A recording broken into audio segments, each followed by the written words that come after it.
سلامونه د زرغون تلویزیون درنو خوږو او معززو لیدونکو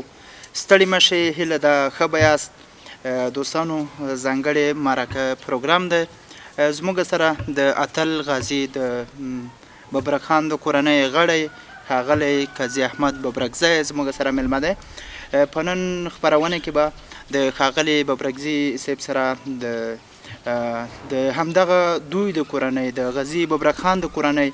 یو اتل قهرمان شهید صدقبر خان په ژوند باندې د هغوی په اتلولۍ باندې خبرې کوو چې دوی قهرماني کړې د افغان په ننګ باندې خپل ځان قربان کړ ببرکزی صاحب تاسو ته ښه راغلاست وایو ډېره مننه قربان دې شمه تاسو همچنان د زرغون د تلویزیون ټولو تخنیکي همکارانو ته او راغلو میلمانو ته د زړه له کومې د غازي ببرک خان کورنۍ تاسو ته سلامونه تقدیموي او تاسو ته ښه راغلاست وایي ډېره زیاته مننه ببرکزی صاحب د لومړۍ پوښتنې په توګه راته ووایه اتل غازي صدقبر خان شهید صدقبر خان دلته د افغانستان څخه دوی پاکستان ته څه ډول مهاجر شول او په کوم دلیل باندې دوی هلته لاړل ډېره مننه وروره دا چې مونږ په هغه وختونو کې د ظاهرشاه نظام و دولت د ظاهرشاه و بیا زمونږ بعضې ترو زمنو د ظاهرشاه سره ټکر راغی چې د غازي ببرک خان بچیان کېدل او زما ترونه کېدل نو هغوی سره په ټکر کې راغلل هماغه ټکر و چې د ظاهرشاه نه دوی فرار شول د خاوره یې پرېښوده د هغوی جملې نه بیا د غازي ببرک خان چې 9 زامن و 5 زامنو یې بیرته جوړ جړی دی علي حضرت صاحب ظاهرشاه سره وکړ او 3 زامن یې چې یو مزرک خان و او یو مامون خان و او دریم چې و صدقبر خان و هغوی لاړل وزیرو ته لاړل بیا په وزیرو کې تقریبا 1-2 کاله میشته و ملته اوسېدل وزیر خلکو ډېر قدر عزت ورکړ بیا د هغې ځای نه دوی ابټابا ته ولاړل نو د سلسله په دې شکل سره هغه شوه چې دوی غوښتل چې تر څو پورې چې د ظاهرشاه نظام وي په دې خاوره کې موږ د ظاهرشاه سره نوره جوړ جړی هم نه کوو او نه ورسره ټیټېږو او نه ورسره جګېږو هماغه وجه دوی د خاوره پرېښوده او هغه ځای ته علت یې څه و ولې دوی فرار شول او ولې دلته ستونزه راغله د پخواني او د همدغه افغانستان د جمهور رئیس د پاچا ظاهرشاه سره د دوی ستونزه په څه باندې راغله د دوی ستونزه خو تر کومه حده پورې چې معلومات لرم ستونزه ټوله د خاورې د عزت د ساتلو په خاطر وه چې په هغه وختونو کې دوی غوښتل چې کمونیستي دوره راشي د خاورې ته هماغه و چې دوی مخالفت وکړ هماغه مخالفت وجه وه چې دوی د دې خاورې نه فرار شول ځکه چې ظاهرشاه سره دوی په ټکر کې راغلل ورته ویل چې دغه سور لښکر چې د خاورې ته راځي مونږ یې نه قبلوو دا د مجاهد او د اسلامیت د افغانیت خاوره ده دا خلک دلته مه راوله هماغه و چې دوی په تفاهم کې سره پوه نه شول او نتیجه یې دغه وه چې دوی خپله خاوره پرېښوده ورته هلته چې ستاسو کورنۍ لاړه پاکستان کې هلته دوی اوسېدل هلته د حکومتونو سره اړیکه څه ډول وه اړیکې خو هلته زمونږ ټول ملاقاتونه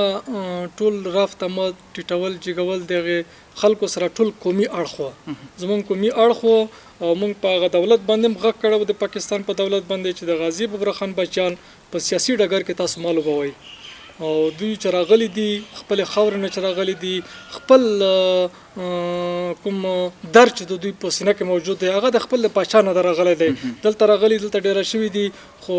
تاسو نه مو هیله کېږي چې موږ په سیاسي مرکو په سیاسي جرګو کې مه کېنوئ موږ صرف د قومي اړخ دی او قومي اړخ باندې موږ خپل ژوند څیرو اتل صدقبر خان هغه قرباني چې د افغان خاورې لپاره او د افغان غیرت لپاره ورکړه د همدغې کیسې یو څه معلومات تاسو ته به وي مهرباني وکړئ ولې نه بیا هماغه و چې د دوی مشر ورور مزرک خان چې غازي امان الله خان په ده باندې لونګۍ ایښې وه کله چې غازي ببرک خان په شهادت ورسېده غازي امان الله خان لونګۍ په مزرک خان باندې کېښوده مشر شو نو هماغه مشر دوی سره مالته په هغه ځای کې و بیا ده په پاکستان باندې خبر وکړ چې مونږ په سیاسي فعالیتونو کې ما ټیټوئ او ما م جګوئ مونږ ته بلنلیکونه مه رالیږئ نو مغه و چې دوی ورته چې بیخي مې خوښه ده. بیا په دغه کې د دوی زوی د مظهر خان ورور د غازي اکبر خان زوی صدیق اکبر خان چې د دوی نه وړوکی مکشن و، بیا هغه دعوت کا چې ته به دغه ځای ته مرکې ته راځې. بیا مغه و چې دی به ورته مرکې ته به ورته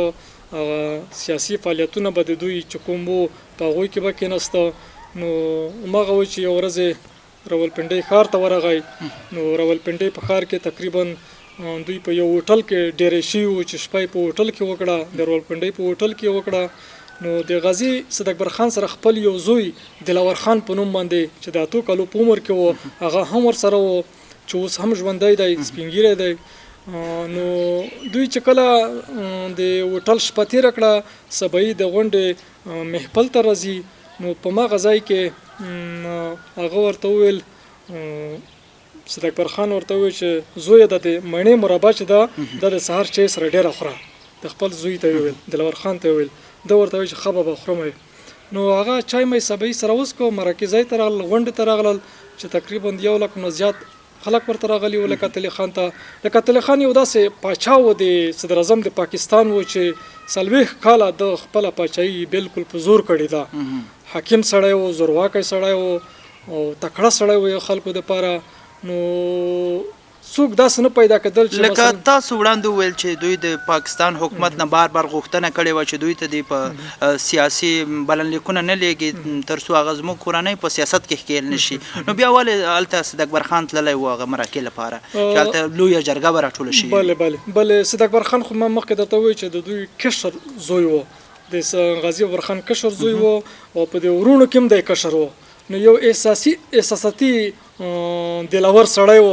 ځوان و، د 22 کالو په عمر کې و. نو ده به دا فکر کړی وي چې خیر د ورشه هېڅ خبره نه ده، نو ورسره کېنه، مجلس دی، غونډه ده، ساعت په دې هم تېر شي. د دوی احوال به م واخلي چې دوی څه غواړي، څه ویل غواړي، څه شی کوي، څه شی نه کوي. نو دوی په دې هدف نه ورغلی چې زه په دې سیاسي فعالیتونو کې ونډه واخلم، برخه واخلم. صرف د یو منظرې په خاطر ورغلی و چې دی څه وایي او زموږ نظر څه یاره سره په ټکر کې کېږو که نه په ټکر کېږو زره. نو مغه و چې علت هم د ټکر شو چې هغه په غونډه کې ناست و، د 8م قطار کې و چې دی ناست و، خپل زوی ورسره و. صدر اعظم د پاکستان سټیج ته راځي او وینا کوي. په وینا کې نو خطاب افغانستان ته کوي، لوی افغانستان ته کوي. نو په دې خاطر کوي چې دغه کورنۍ چې دلته راغلي ده، د کورنۍ به نوره موږ ته زړونه راکړي، نور به موږ ته زړونه راکړي چې یعنې دولت د حکومت د پاکستان د دوی د کورنۍ تر څنګ ولاړ دی، دا خو موږ سره ولاړ دی، دوی به نور هم ډاډه شي. یعنې هغه فعالیتونه چې د خاورې د بېعزتۍ سبب ګرځي، د خاورې د ورانوي سبب ګرځي، هغوی دپاره به دوی ډېر خوشحاله شي چې والا رښتیا ده. نو دوی بالاخره همغه و چې دا خبرې ډېرې توندې وکړې چې ظاهرشاه خاین غدار سړی دی او دا مشران چې فرار کړي دي دلته راغلي دي، زموږ مشران دي، سپین ږیري دي، همغه عزت چې په هغه خاوره کې د دوی و دلته هم دغه عزت موږ ورکوو. خو افغانستان چې دی وایي چې ډېر یو وړوکی ملک دی، وایي چې افغانستان ته چې زه یوه څپېړه ورکړم، لکه تل خان خپله ویل سټیج باندې. دغه خبرې د پاکستان د صدر اعظم لیاقت علي خان وې، دا د لیاقت علي خان خبرې وې. نو سټیج باندې دا خبرې کوي چې افغانستان ډېر یو وړوکی ملک دی، زه چې افغانستان ته یوه څپېړه ورکړم د افغانستان جنکۍ به وي چې په پنجاب ولیکم. نو دغه خبره چې ده وکړه، د 8م قطار کې دی ناست و، صدیق اکبر خان ته یې خوند ورنه کړه. نو چې خوند یې ورنه کړ، نو ده وویل چې زه راغلی یم، مېلمه راغلی یم، دلته د ظاهرشاه هم راغلی یم، دلته تم دا مشکل جوړوې. نو دومره هم نه ده چې زه د خپل پاچا د خپلې خاورې عزت ستا په پښو کې واچوم، دا هم بیا ما ته مناسبه نه ښکاري. نو خپل زوی ته یې مخ ورواړوه، دلاور خان ته یې مخ ورواړوه چې بچیا ورخطا کېږه، خو به نه، چې نه بابا نه ورخطا کېږم. نو ده دا فکر نه دی کړی چې ته یې اوس ولې. بیا ورته وایي چې بچیا ګوره تا سبایي د مڼې مربا وخوړه، او مڼې مربا چې څوک وخوري د هغې زړه داسې وي لکه زمری. ګوره زه ځواب ورکوم چې ته ورخطا نه شې. ده ورته وایي چې نه ورخطا کوم بابا، ورکړه ځواب ورکړه، څنګه ځواب ورکوې. نو بس دې وخت کې کشنې ته پنچر وباسله، 3 ډزه مرمۍ لیاقت علي خان وویشتو، هماغه و چې د سټیج نه یې کوز راواچوو. نو په دغې صحنه کې مخلوق ته 1 لک نه زیات مخلوق ته هی هوی شو. هغه ویډیو چې دا د غږیز د راډیو د پاکستان هغې ما سره غږ شته دی چې هغه خبرې کوي، هلته تپنچې ورو ډزونه پکې هغه ما سره شته دی. نو مخلوق راغی شي. نو صدیق اکبر خان په دغه وخت کې د یو افسر لخوا په شهادت رسیږي. دغه افسر پاکستانی و که د دوی سره خپله ګارد و؟ دا دلته دوه خبرې راځي. دلته دوه خبرې په دې راځي، پاکستاني په ځان تماموي چې دا مونږ کړی دی، خو بیا ځینې خلک وایي چې نه دا کوم کار چې ده کوه صدیق اکبر خان خپلو خواخوږي ته ویلي و چې که چېرته زه دوی ته ژوندی په لاس ورشم نو ما سره به ډېر بېرحمانه کار وکړي، نو زما دوست انډیواله زه چې که دا کار وکړم ته به ناڅاپي ما وژنې. نو دلته بیا پاکستان د دوی هلته تګ او هلته دوی ته د صالح ګرځېدل یا دغه ځای ته تلل په دوی باندې کوم بندیز نه و لومړی نه؟ نه مونږ هلته چې اوسېدو په ابټاباد کې چې اوسېدو مونږ ته ډېر قومونه راتلل، منګل، احمدزي، زازي، زادران، تڼي، مندوزی، ټول قومونه به هلته راتلل،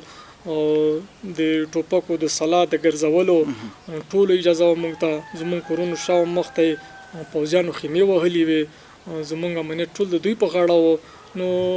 ما مخکې درته وویل چې لکه څنګه چې ژوند هم دلته و په هماغه شکل ژوند دوی مونږ ته برابر کړی و، خو دا یو خبره وه چې د غیرت د پښتو خبره وه، د عزت خبره وه. نو مغه و چې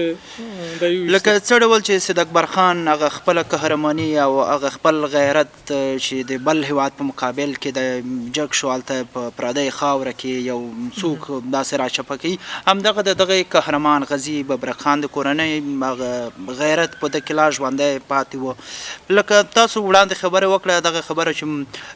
خلک یې کې یا موږ اورېدلې ده، دغه د سره کوم ساتونکی وای اکبر خان وویشته او یا هم پاکستانی افسر، تاسو یې تایید په څه ډول کوئ؟ زه یې تایید په دې ډول کوم چې صدیق اکبر خان سره ډېر نږدې خواخوږي وو، نو د هغوی سره یې ډېر نږدې روابط وو. نو خپلو همزولو خپلو ځوانانو ته یې ویلي وو چې دا یو ملي احساس چې زه کله کوم نو تاسو به هماغه صحنه کې ما وژنئ، ما به ژوندی په لاس نه ورکړئ، دا به د ده خبره وه. نو خو دلته اوس صحنه چې سړی ګوري دلته اوس عکس العمل خلک ښیي، عکس العمل ښیي ځکه چې پوځیان ولاړ دي، پولیس ولاړ دي، منصبان ولاړ دي، نو طبعا زه فکر کوم چې کیدای شي د دوی لخوا په شهادت رسېدلی وي د پوځیانو لخوا. نو مغه و چې مغه ځای په ځای هغه نه وروسته چې د شهید کړی شو د جنازه چېرته خاورو ته وسپارل شو؟ د جنازه داسې نه ده شوي چې زه ووایم چې جنازه یې شوې ده، جنازه یې نه ده شوي، نه یې په پاکستان کې شوې ده او نه یې په افغانستان کې شوې ده، ځکه یې نه ده شوي چې هغه د دوی انځورونه چې مونږ وکتل، د دوی د جنازې مراسم د لیاقت الله خان مو وکتې چې بیخي زیات خلک ورته راغلي وو، د دوی جنازه یې وکړه. صدیق اکبر خان ډېر یو ګوشه ځای کې پروت و، یو ګوشه ځای کې پروت و، نه د چا جنازه کړې ده، ځکه چې حالات په دې شکل سره شول چې مونږ خپله هم هلته ډارېدو چې مونږ وویل چې ښه اوس مونږ د پاکستان د ظاهرشاه نه راغلي یو، خپله خاوره مو پرېښې ده، دلته اوس په دې خاوره کې تا مونږ ته بل جنجال جوړ کړو، بل مشکل دی جوړ کړو. خو بیا هم چې د ده هغه احساس هغه غیرت چې مونږ ولیده چې د خاورې دپاره دې وکړ، د عزت دپاره دې وکړ، د وقار دپاره دې وکړ، نو مونږ ته هم ډاډ راکړه، ډاډ یې راکړه، حوصله یې راکړه. نو مونږ دا فکر نه کوو چې مونږ د خاورې ته مسافر راغلي یا مهاجر راغلي یو، نو بیخي مونږ ته یې لویه روحیه راکړه. نو جنازې مراسم د ده نه دي شوي هلته. قبر یې چېرته دی؟ قبر یې په لیاقت باغ کې دی، هماغلته پنډۍ کې چې کوم ځای کې لیاقت الله خان ښخ دی، هماغه ځای کې په یو کونج کې د قبر هم شته دی. وروسته د دغې پیښې ستاسو اړیکه د پاکستان دولت سره بیا څه ډول وه؟ پاکستان په هغه وخت کې د انګریز حکومت و، د انګریز نظام و، بیا په موږ باندې بندیزونه ولګېدل، تقریبا موږ 2 کاله نظربنده شو او تحقیقات و، انګریز پوښتنې کولې. نو د یوې خبرې نه لږ وروسته پاتې شوم چې په هغه صحنه کې دلاور خان د ده زوی نو په دې ګڼه ګوڼه کې به د خلکو کې دی ورک شه وتښتېده، ځکه چې وډار شه که نه ماشوم و چې وډار شه د صحنې نه ووته، چې ووته د یو کلی و په دغه کلي په جومات ته ډېره شه شپې ورغی. نو دا وخت کې د پاکستان آیسای د ده عکسونه چاپ کړل، د ماشوم عکسونه یې چاپ کړل او کلی په کلی ګرځېدل، هر ملا امام ته ورته چې په دې عکس باندې په دې هغه نوم باندې څوک راغلي دي که نه دي راغلي. نو ملا امام ورته وایي چې مونږ خو نه دي څوک لیدلي، خو دلته خو بېګا ډېر ماشومان راغلي دي، بړستنې په پرتې دي، تاسو یې وګورئ. نو بړستنې چې جګه کړي ته دلاور خان پروت دی، دوی راوباسه چې راویباسه 20 کاله قید یې ورکړه د تنکي ماشوم ته، په 8 کلنۍ کې یې ورکړه. نو بیا د 20 کالۍ نه وروسته زولانې کلچک د تورخم په دروازه کې افغانستان دولت ته وسپاره، 20 کاله بیا افغانستان دولت ورکړه ته قاید. نو افغانستان دولت په کوم شرط باندې د تقاعد ورکړ؟ خو دلته خو اوس هغه کوم قوانین چې د دوی د دواړو ممالکو دي که نه، نو یا کیدای شي هغه یې په ځای کول، ځکه چې په واقع د انګریز حکومت یا هغه رڼا چې مثلا تحقیقات وشي چې دغه قتل ولې وشو، چا لخوا وشو، په کوم ډول وشو، هدف څه شی و، تر څو چې هغه سپینوي کې د مکمل ډول حکومت د ظاهرشاه د دولت د افغانستان ته معلومه شوه چې د لوی غیرت لویه پښتونولي شوې ده، نو ما هغه و چې دی بیرته آزاد یې کړه. اوس دغه خپرونې وخت هم مخ په خلاصېدو دی، وروستیو کې په لنډو کې راته ووایه اوس هم ستاسو د کورنۍ ځینې غړي هلته اوسېږي او که ټول دلته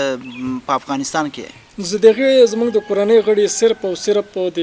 شهید صدک برخان زوی دلاور خان چې هغه اوس هم اوسېږي، سپین ږیری دی، هغه درد د هغې خاورې دپاره چې د کړی و د افغانستان د خاورې دپاره او دوی څه شی ونه کړل، هماغه درد دی چې ملته یې د کړی دی اوسه پورې دا یې ویلي دي چې تر څو پورې زه ژوندی یم زه په دې خاوره کې اوسېږم، افغانستان ته بیرته نه ځم. وروستیو کې راته ووایه په لنډو کې دلته افغان حکومت تاسو سره د اتل غازي ببرک خان د دوی په ژوند او د دوی په کړنو باندې کوم داسې ژمنې کړي دي چې راتلونکي کې به دوی دولت یو څه وکړي د په ژوند باندې او د نوم تر څو لا ژوندی پاتې شي؟ تر اوسه پورې دولت کوم داسې تصمیم نه دی نیولی، خو مخکې په آر کې یوه غونډه وه چې شهید صدک برخان موضوع خلکو جګه کړه او زموږ خپله د کاکا زوی محمد عمر ببرکزی رڼا پرې واچوله چې ډاکټر صاحب اشرف غني بیا سټیج ته راغی، هغوی خبرې وکړې، بیا غازي ببرک خان وښودلو چې زما نیکه د ده سره سپایي تېر شوی و په جنګ کې او د دوی کورنۍ موږ په تمامه منا پیژنو. شهید صدک برخان په مورد یې خبرې وکړې، د شهید صدک غازي ببرک خان په مورد یې بیا دومره وویل چې د ده یو انځور پیلن لپاره زه په دې سلام خانې ماڼۍ کې زړوم، نور کارونه ورته کوم، خو د شهید صدک برخان په اړه صفتونه ډیر کیږي د هر اړخ نه، خو اوسه پورې داسې ملي کار نه دی شوی. یو په خوست کې یو فعالیت موږ شروع کړی و چې د نوی مینار چې جوړیږي دا باید د شهید صدک برخان په نوم ونومولی شي. بیا موږ یو پیشنهاد ترتیب کړو، هغه پیشنهاد هم د ولس نه خلاص کړ، د لویې پکتیا په سلسله مو خلاص کړل،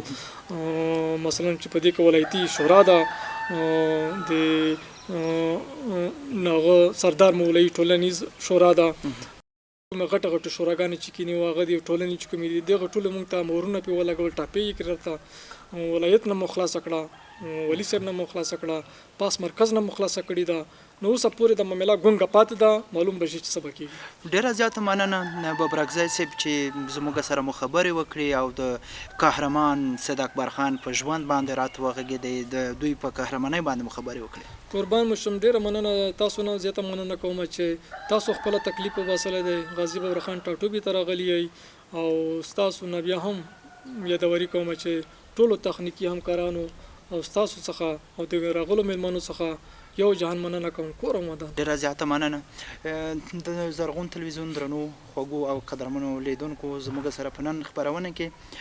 قاضي احمد ببرکزی د غازي ببرک خان د کورنۍ غړی میلمه و. نن خپرونه کې مو د صدک برخان په ژوند، د هغوی په اتلولۍ باندې او قهرمانۍ باندې چې د افغان خاورې او ننګ لپاره یې ورکړه او خپل ځان یې قربان کړ، په همدغه موضوع باندې مو خبرې وکړې. تر بلې اونۍ به چې بیا ستاسو خدمت ته راځم، ما همت په کمره کې راسره حلیم ته اجازه راکړئ. تاسو ته ښه وختونه، الله مو مل شه.